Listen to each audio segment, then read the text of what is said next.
নিয়ে গেছে।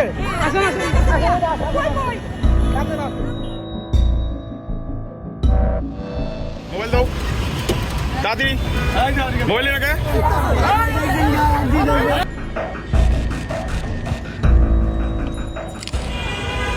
রাজধানীর অন্যতম ব্যস্ত এলাকা উত্তরা হাউস বিল্ডিং। ঘড়ির কাঁটায় তখন বিকেল প্রায় 4টা। একটি রিকশা থেকে নেমে ব্যস্ত সড়কে দ্রুত পার হচ্ছিলেন এক নারী, কিন্তু খেয়ালই করেননি তার কাঁধে ব্যাগের চেন খোলা ছিল। এই সুযোগটি নেয় একটি সংঘবদ্ধ নারী ছিনতাই চক্রের সদস্যরা। মুহূর্তের মধ্যেই অত্যন্ত কৌশলে ব্যাগ থেকে মোবাইল ফোনটি হাতিয়ে নেয় নারী ছিনতাইকারীর সদস্যরা। ঘটনাটি টের পাওয়ার আগে ছিনতাইকারীরা দৌড়ে রাস্তার পাশে একটি যাত্রীবাহী বাসে উঠে পালানোর চেষ্টা করে। এভাবেই কোটি কোটি মানুষের ঘরে দেশ জুড়ে ফ্রিজ একটাই, ওয়ালটন। ঠিক সেই মুহূর্তে সেখানে দায়িত্ব পালনরত কয়েকজন সাংবাদিকের নজরে আসে পুরো বিষয়টি।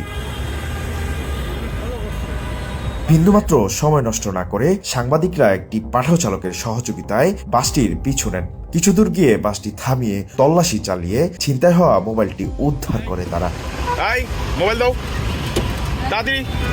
এদিকে ছিনতাইয়ের খবরটি ছড়িয়ে পড়লে ঘটনাস্থলে ভিড় জমান উৎসুক জনতা। ছুটে আসেন ভুক্তভোগী নারী।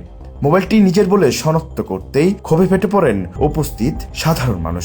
বাস থেকে 3 নারী ছিনতাইকারীকে নামিয়ে পরে গণপিটুনি দেয়।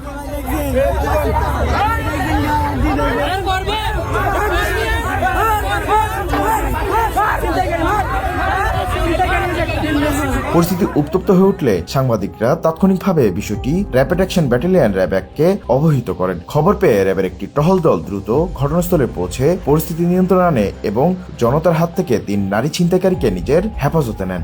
জিরো টলারেন্স এবং তাদের যে তৎপরতা কিন্তু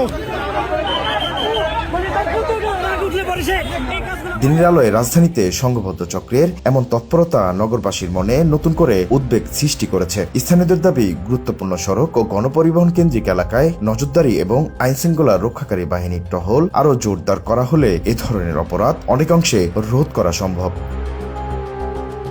উত্তরা থেকে শাহিদুল ইসলাম, প্রতিফলন।